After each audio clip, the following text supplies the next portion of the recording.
Okay, I just wanted to discuss a few of the porting pitfalls with this Redmax 5000. Okay, so here we are. Ooh, I'm bad about that with the piston. So, look what I've done to the intake. Now, I'm not finished with the intake. I'm going to do something else. However, I wanted to point this out. I did not enlarge the intake per se. Of course, I did enlarge it a little bit because you can see that I grinded on it. What I wanted to do is I wanted to remove all of the Nicosil lining off of it. That way I could actually do some work, some other work to the intake.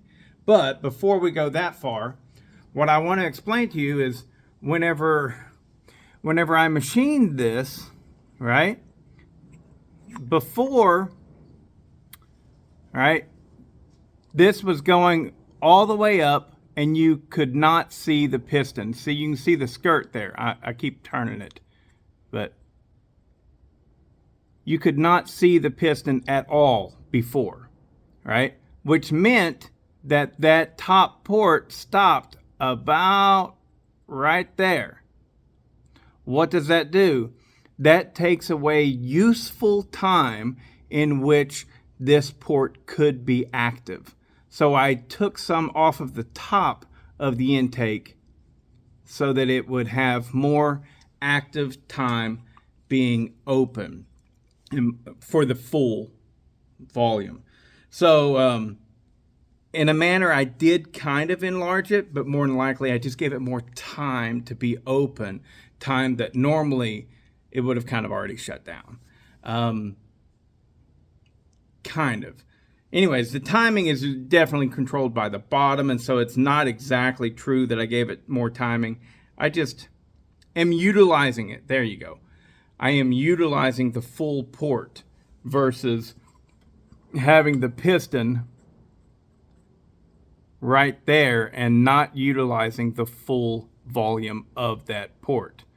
And so I opened up the top because the piston actually goes up further. I actually opened it up quite a bit. I should probably do it like it was like that, the port was, and I stretched it to like that. All right, so there's that. On the other side here, we have that little notch right there that is halting flow. Well, a lot of people cut that out. That's nothing new. A lot of people are cutting that out. However, I marked the piston, and at the top there, I actually had to scratch it. You can see at the very top there, I had to take an awl of sorts and just scribe a little scratch so that I get a very specific knowledge on where this piston, how far down it comes. So I'm going to line up my mark right here. There we go. That's how far the piston comes down. Oh, shoot, this is hard to do. Maybe if I did it like this.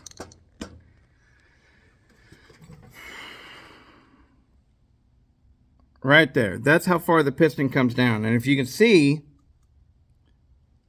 that piston is still blocking that. So what I'm going to do now is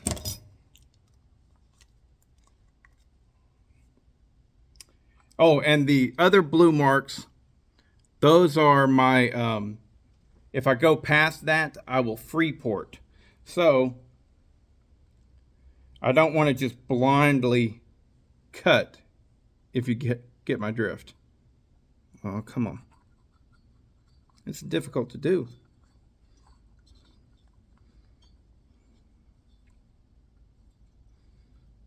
There we go.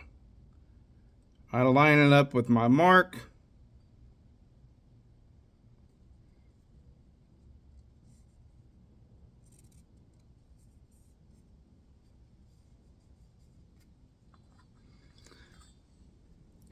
I have to cut that out of the piston itself. So it's a little bit, it's not centered up. It's hard to do. It's hard to do, okay? Jeez. Quit giving me a hard time.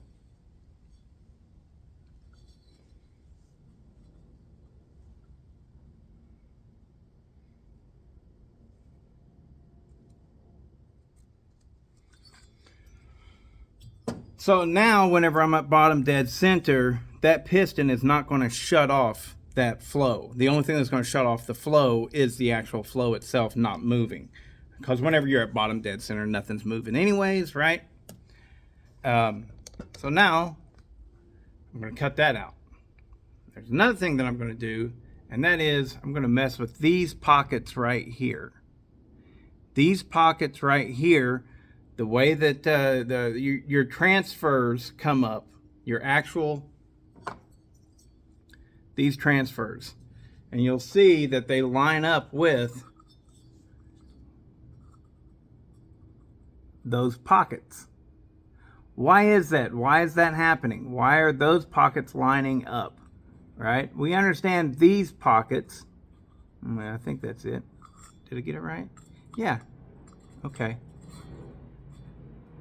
We understand these pockets because these are carrying air from your transfer ports and packing it down. I'm sorry, not your transfer, your strato ports, and packing air down into your transfer ports.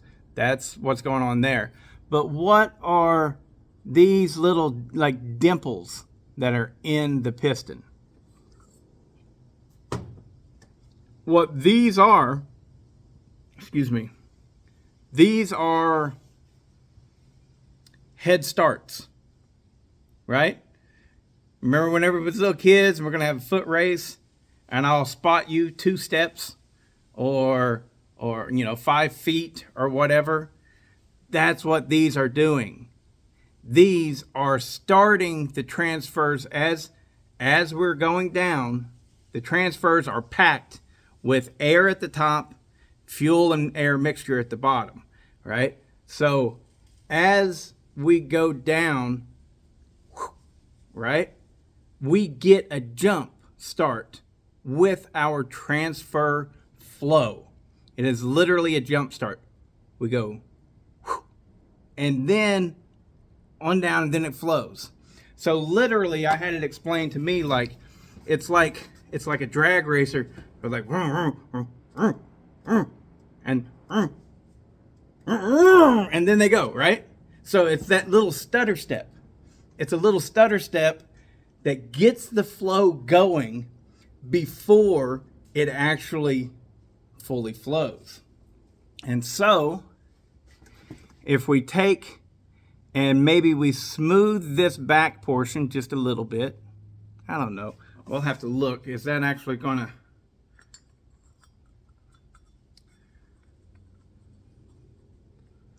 nah, the smoothing of the back portion is unneeded. But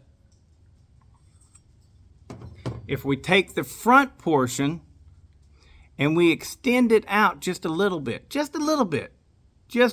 we're talking like, I don't know, 20 thousandths of an inch, 30 thousandths of an inch, just a little bit. What we've done then is we've given a bigger head start. Instead of your partner that you're actually running with getting to take 5 steps before you take off, right? You're giving that person 7 or 8 steps before you take off, right? So the gears are rolling and we get our full charge to flow in faster, right? As well as we get rid of a little bit more of that air that's actually packed into the top portion of the transfers. Pretty awesome. Yep.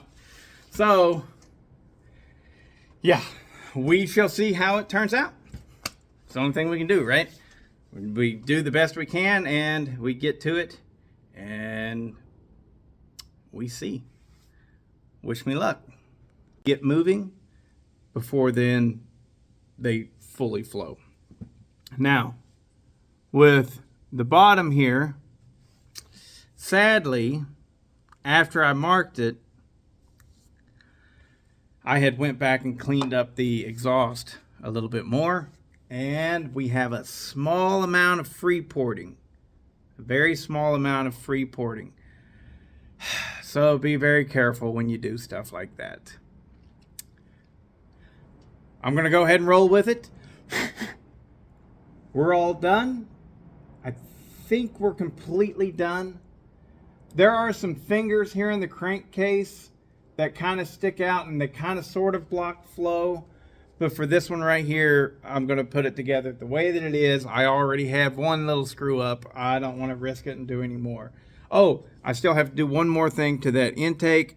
And basically what I'm going to be doing is making little teeny tiny lines all the way around it so that, I mean, you've seen people do the dimples and things like that. Well, laminar flow, I think is what it's called. I'm wanting to increase the velocity of the flow through here. Now, with this setup, would it make as much of a difference as it would on, say, a 372 XP? Probably not, because this is so short and a 372 XP intake is really long. So, but I'm still going to do it. I've heard that it actually makes a difference. We're going to give it a shot, and we're going to try and put those little lines in there, because what happens is those lines, basically, if you think of it like whoops, right? Those fill up with turbulent air, right? Very quickly, right? Immediately, they fill up with turbulent air, which means then all of the stuff on top of it flows directly across it. It's kind of like the way that the Egyptians moved the big stones by rolling. You know, you put your logs down, log, and then you roll across the top of it. That's the idea. That's what we're trying to do here. Some people will say that that won't work. Some people will say that's bullshit. And other people will say that's amazing. We'll see. We're going to try it, and hopefully it works out good. As far as my transfers down here, all I did was smooth everything out so that we have uninterrupted flow. We're good to go, right? No material was removed other than material like right there, right? If you've done one of these things, then you know that right there are casting marks, little bumps and ridges. Right? Now this right here, what's the difference between smoothing that out and creating little ridges here? The difference is one right after the other consistency. All right? One little bump is just going to create turbulence, but a whole bunch of them in a row, I mean, think of it with the log thing, right? One log, right? If we're trying to roll it, boom, we hit it and it causes a problem. We go like this, right? But 20 logs, one right after the other, our heavy object sits on top and rolls right through. So the difference is the amount, all right? If we can create a lot of little teeny tiny ridges like that, then we should be able to get this done and make it actually flow faster. Versus a couple little bumps that hinder flow, right? A little bit different. All right, so yeah, I'm going to get on that, and then maybe I'll come back and show you what I come up with and stuff. Okay, I'm officially finished with the cylinder, and here you go. Can you see those lines in there? Yeah, of course you can.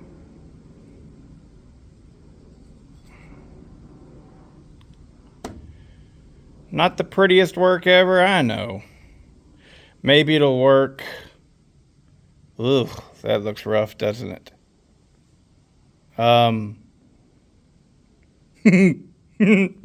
Maybe I just screwed the pooch on everything, but I think it'll be all right. I think it'll work. I do.